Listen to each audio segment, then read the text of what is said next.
Hello students, this is Ankit Kumar and I'm here again with one another video and welcome to you all on this channel. So here I am with one another video of class 11th English literature. Okay, our next video is on Portrait of a Lady. Portrait of a Lady is the second chapter of Hornbill, right? Two main course book are there, Hornbill and Snapshot. So first we are taking Hornbill. Okay, our first video was on a photograph. Hope you enjoyed, hope you liked it. And our very next video is on Portrait of a Lady. Okay, so here you will get the full summary, a brief explanation of this chapter. So Portrait of a Lady, as we always used to do, first of all we discuss about the title. पहले हम title के बारे में discussion करेंगे. Portrait of a Lady किस बारे में है? Portrait of a Lady title का मतलब क्या है, पहले ये जान लें.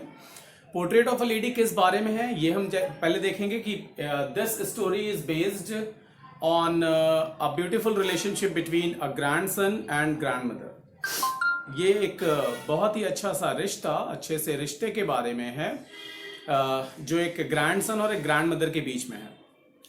उनके एक अच्छे से खूबसूरत से रिश्ते के बारे में है, उनके बीच की अंडरस्टैंडिंग के बारे में है, उनके बीच में उस ब्यूटीफुल मोमेंट्स, उन ब्यूटीफुल मेमोरीज के बारे में है दैट वी शेयर,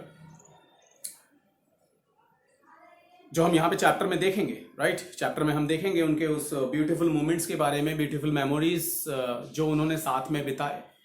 और दूसरा portrait of a lady. Portrait का कॉन्सेप्ट पहले क्लियर करते हैं कि पोर्ट्रेट और फोटोग्राफ में क्या डिफरेंस है, क्योंकि हमारा लास्ट वीडियो फोटोग्राफ पे था, हमारा लास्ट चैप्टर फोटोग्राफ हम एक टाइम को कैप्चर कर लेते हैं, बट हाँ उस टाइम को वापस से रिलीव करने की बात वहां पर की जाती है. लेकिन कहीं भी ऐसा नहीं होता है कि वहां पर आप खुद के थॉट्स, खुद के आइडियाज को अप्लाई कर सकते हो, ऐसा नहीं है. लेकिन पोर्ट्रेट में कर सकते हो. पोर्ट्रेट बिल्कुल टोटली डिपेंड करता है उस आर्टिस्ट के ऊपर जो वो डिजाइन कर रहा है.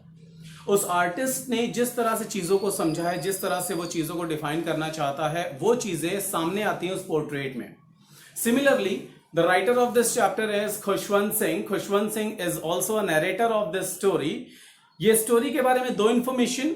This is written in first person narrative. ये फर्स्ट पर्सन नैरेटिव में लिखी हुई स्टोरी है जहां पर नरेटर आपसे डायरेक्टली कनेक्ट होता है.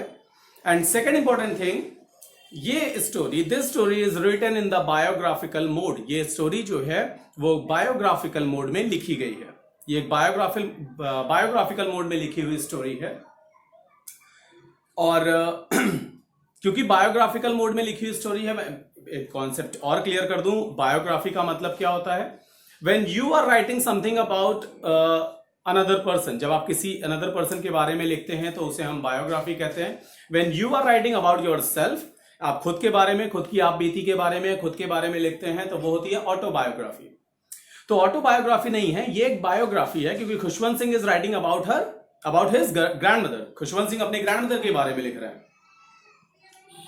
ओके, पोर्ट्रेट इसलिए क्योंकि उन्होंने जिस तरह से जैसा भी एज्यूम किया अपनी ग्रैंडमदर को, जैसा समझा, जैसा एज्यूम किया, जैसा उनके साथ में टाइम स्पेंड किया, और उसके अकॉर्डिंग जैसा अपनी ग्रैंडमदर को वो समझ पाते हैं, उसके अकॉर्डिंग उन्होंने जो कंपोज किया है story, that is a kind of portrait. Right, वो एक पोर्ट्रेट है और उस पोर्ट्रेट को उन्होंने यहां पर डिस्प्ले किया हुआ है स्टोरी के अंदर में.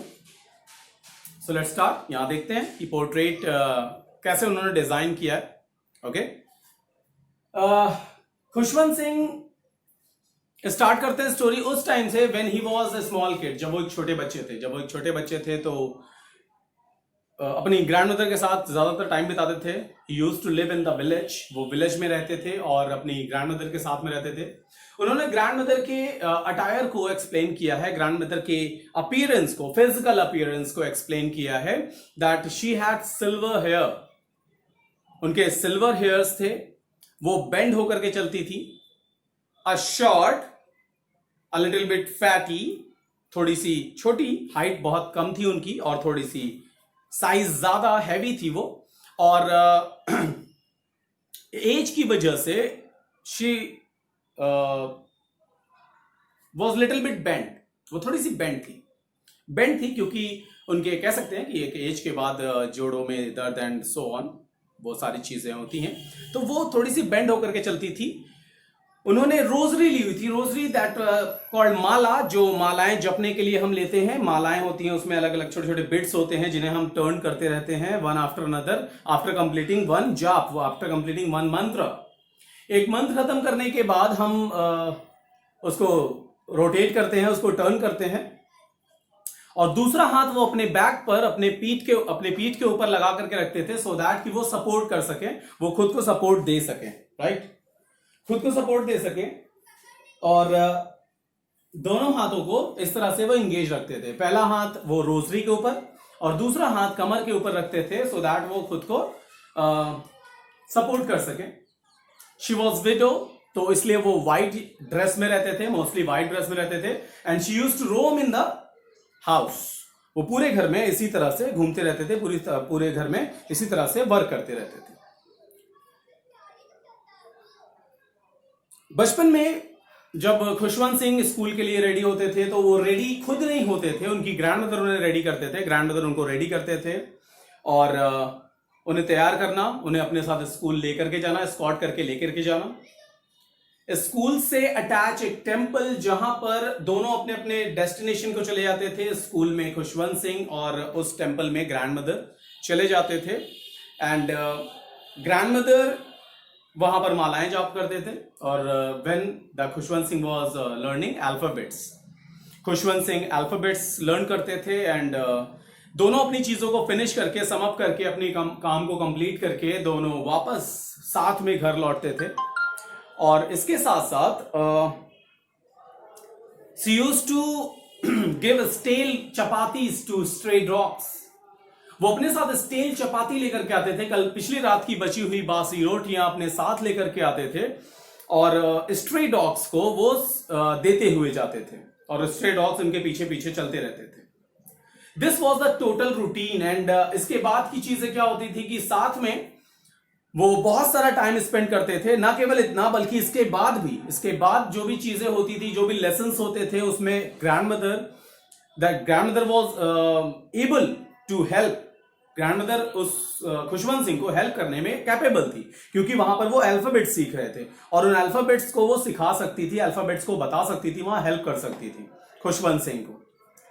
और उसके बाद में वो अपने ग्रैंडसन को हॉली म्यूजिक सिखाते थे, भजन सिखाते थे, ऐसे म्यूजिक पीसेस को सिखाते थे जहां पर भगवान का जिक्र हो, भगवान की पूजा की जाए, भगवान के प्रेयर्स किए जाए, ऐसे म्यूजिक को वो अप्रिशिएट करते थे और ऐसे म्यूजिक सिखाते थे। एवरीथिंग वॉज गोइंग गुड, लेकिन अचानक से उनकी लाइफ में एक क्विक टर्न आता है, एक चेंज आता है, और वो चेंज, वो एक ऐसा टर्न जो उनकी लाइफ को पूरी तरह से बदल के रख देता है, हमेशा के लिए बदल के रख देता है। Not only to grandmother's life, but also the relationship, the beautiful relationship between them, right? So that was the turning point. You can say the turning point was turning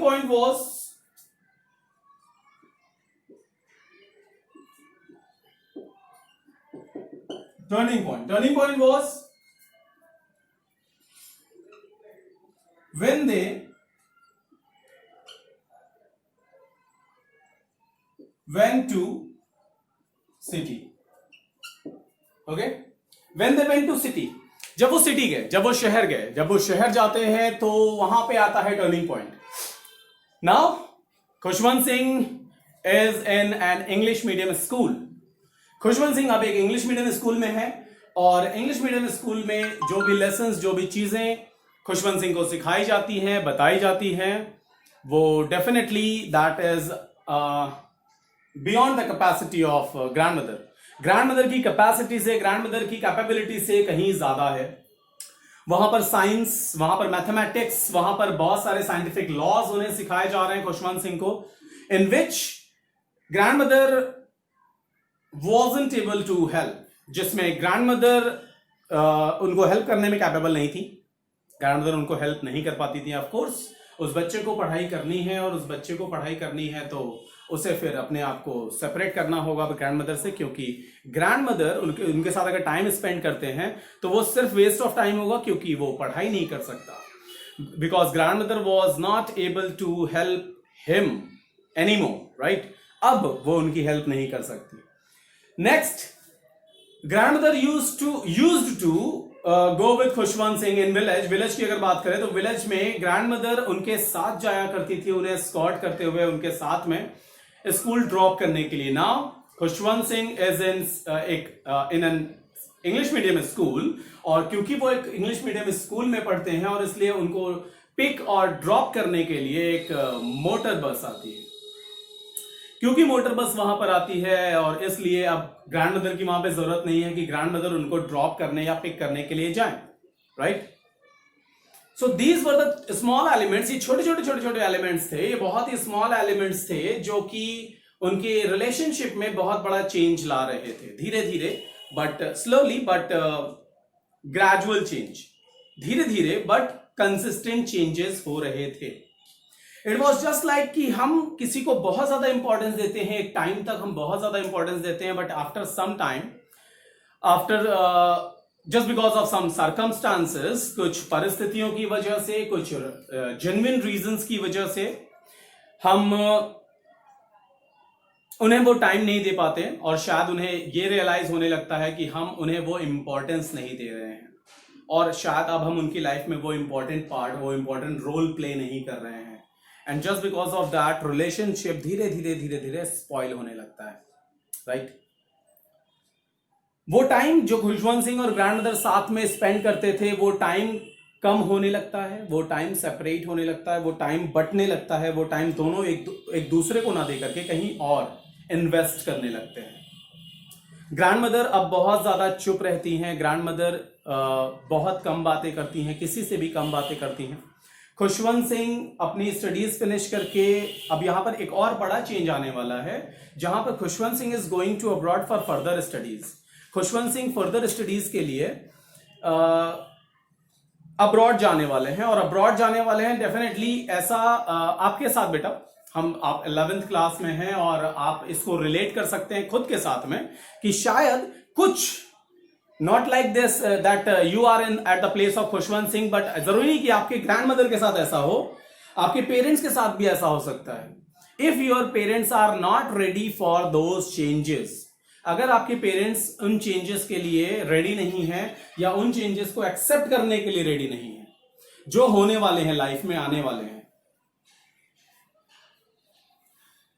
होगा क्या कि after 2 years, after completing your 11th and 12th, you will be in college. Suppose you are going to abroad for your further studies, definitely, right? It is very much possible that you are going to abroad for further studies. आपने किसी एक अच्छे college में entrance दिया and you got selected, आप select हो जाते हैं। That doesn't matter कि आपके पेरेंट्स इस समय रेडी नहीं है उन चेंजेस के लिए, आपके पेरेंट्स नहीं चाहते हैं कि आप जाओ। आई थिंक आप उस अपॉर्चुनिटी को कभी भी हाथ से नहीं जाने देंगे, आप उन अपॉर्चुनिटी को नहीं छोड़ोगे, राइट। आप उस अपॉर्चुनिटी को कभी नहीं जाने दोगे कि आप अब्रॉड के उस रेप्यूटेटेड और बहुत ही सक्सेसफुल कॉलेज का हिस्सा बनने जा रहे हैं, एंड जस्ट बिकॉज कि आपके पेरेंट्स रेडी नहीं है, जस्ट बिकॉज कि आपके parents mentally and emotionally prepare नहीं है आपको वहां भेजने के लिए, आपको वहां सेंड करने के लिए, तो आप वो अपॉर्चुनिटी लूज कर देंगे, आप अपॉर्चुनिटी छोड़ देंगे, खो देंगे, राइट। ऐसा नहीं होगा।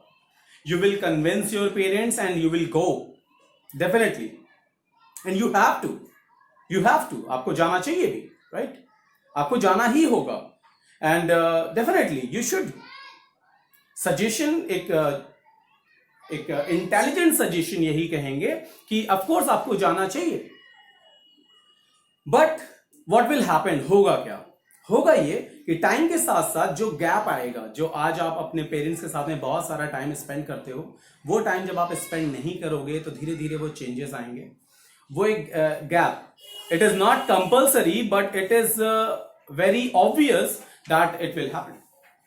जरूरी नहीं कि ये हो, सभी के साथ ऐसा हो, बट एक बहुत ही कॉमन सी चीज है जो जनरली होती है, जनरली ज्यादातर लोगों के साथ में होती है। खुशवंत सिंह और उनकी ग्रैंडमदर के साथ भी यही हो रहा था, राइट।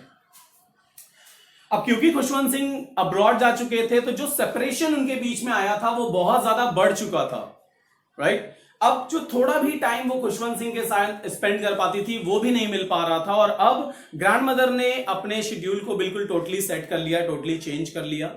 अब वो ज्यादातर टाइम अपने रोजरीज को घुमाने में, ठीक है, अपने मालाओं को जपने में, भजन करने में, प्रेयर्स करने में, और दिन का एक छोटा हिस्सा बट बहुत ही इंपॉर्टेंट हिस्सा वो स्पैरोज के साथ बिताते थे। She use to give bread crumbs to sparrows, वो स्पैरोज को ब्रेड क्रम्स देते थे और ब्रेड क्रम्स खाते थे वो स्पैरोज, और वो स्पैरोज उनके साथ इतने कंफर्टेबल हो गए थे दैट वो उनके लैप के ऊपर, उनके शोल्डर्स के ऊपर, उनके हेड के ऊपर भी बैठ करके ब्रेड क्रम्स खाते थे, right. And it was just like कि आप कोई भी प्लेस बेटा बहुत ज्यादा टाइम तक खाली नहीं रहती है, कोई भी प्लेस बहुत लंबे समय तक खाली नहीं रह सकती, वेकेंट नहीं रह सकती। इट इज वेरी ऑब्वियस कि आप स्कूल में हैं और आपके स्कूल में कोई रिप्लेसमेंट होता है, कोई टीचर जाता है, then definitely after few days, might possible within 1 or 2 days you got new teacher.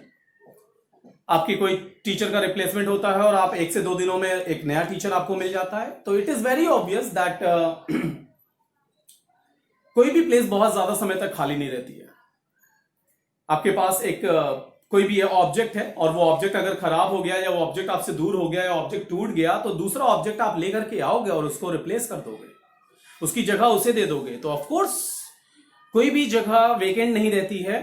Khushwant Singh की भी जगह वेकेंट नहीं रह गई थी। खुशवंत सिंह अपनी प्लेस को वेकेंट करके गए थे, अपनी प्लेस को खाली छोड़ करके गए थे, बट उनकी प्लेस वो खाली नहीं रह गई थी, उसकी प्लेस ले ली थी उन स्पैरोज ने।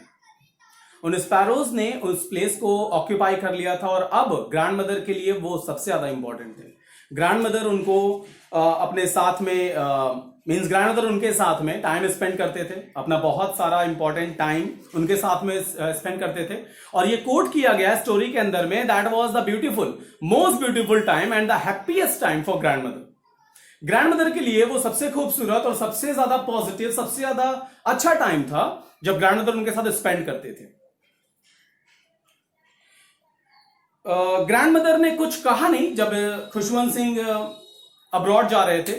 खुशवंत सिंह ने उनको देखा, उनकी आंखों में देखा। एक ग्रैंड मदर की एज बहुत ज्यादा हो चुकी थी, तो कहीं ना कहीं खुशवंत सिंह को यह भी एक्सपेक्टेड था कि might possible this is the last meeting that we are having, हम ये लास्ट मीटिंग है हमारी और लास्ट मीटिंग है और इसके बाद शायद हम वापस से कभी नहीं मिलेंगे। रीजन, क्योंकि उनकी एज बहुत ज्यादा हो चुकी थी और शायद मुझे कल को जब मैं वापस लौटूं, 5 सालों के लिए वो जा रहे थे, और 5 सालों के बाद जब मैं लौटूं तो माइट पॉसिबल ग्रैंड मदर मुझे वहां पे ना मिले।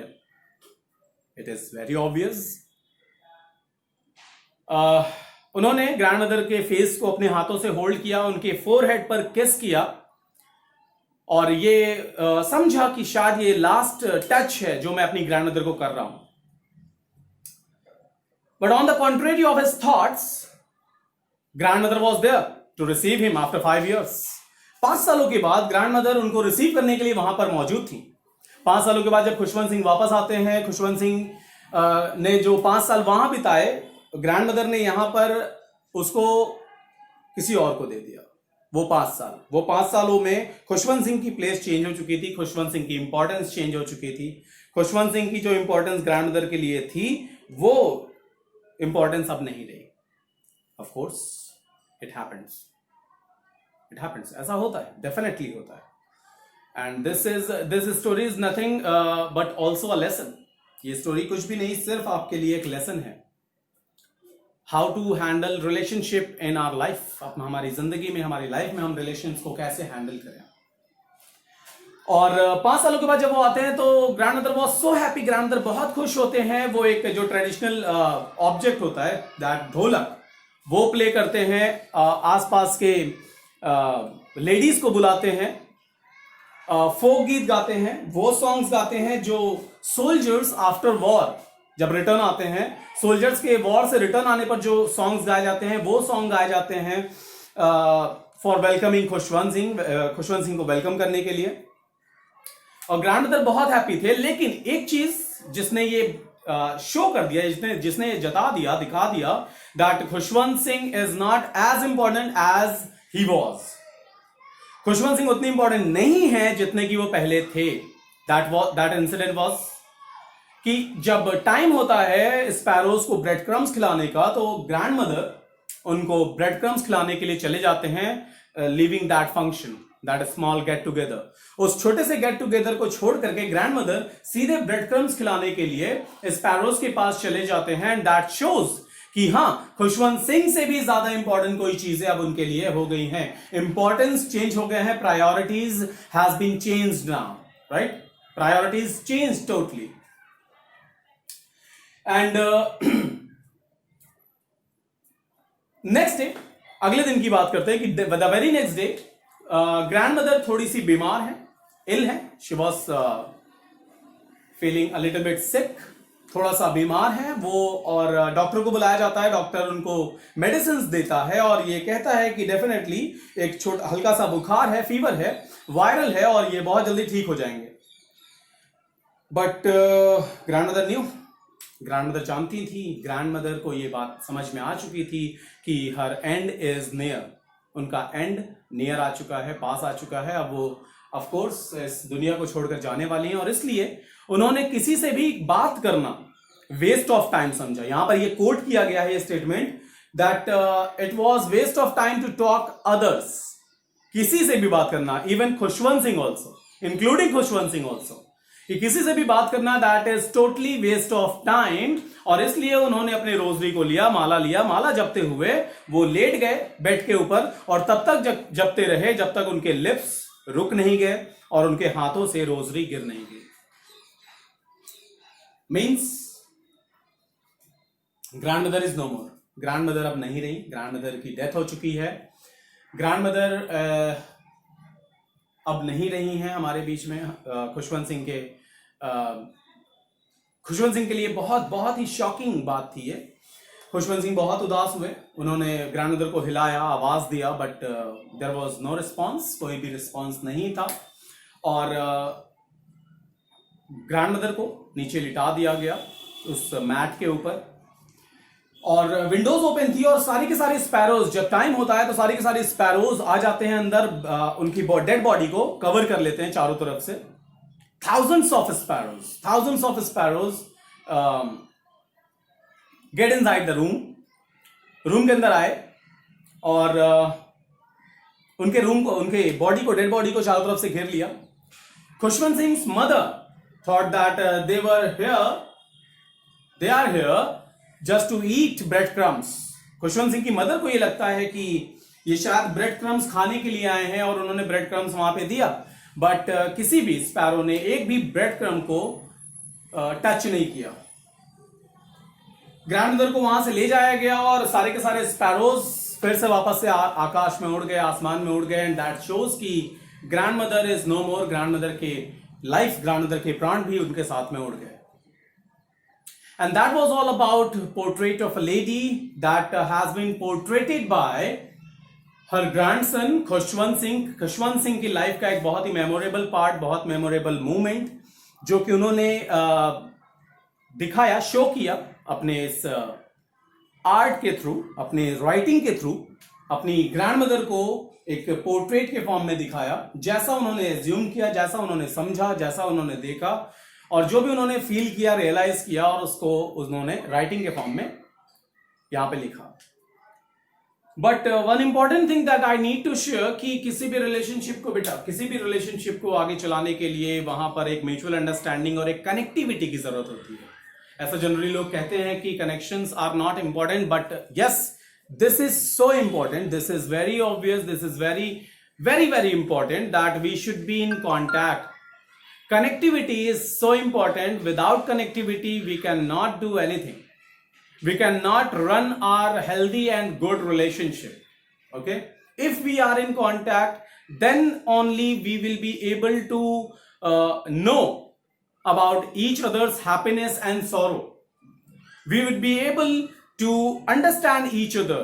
We would be able to handle each other's mood swing and everything, right? So connectivity is so important, and that is the moral of the story, right? So hope you enjoyed. This would help you to summarize your chapter. This would help you to understand this chapter well. Okay, do like, subscribe, and share. Okay, so it will help me, it will emphasize me to give better and better every day, right? So our next video will be as it is, as we are having chapters in class 11th. Whatever chapter is in class 11th, we will continue following it, and we will providing you whatever we can, right? Whatever we can provide you, we will definitely do that. Okay, so thank you very much. Have a good day ahead.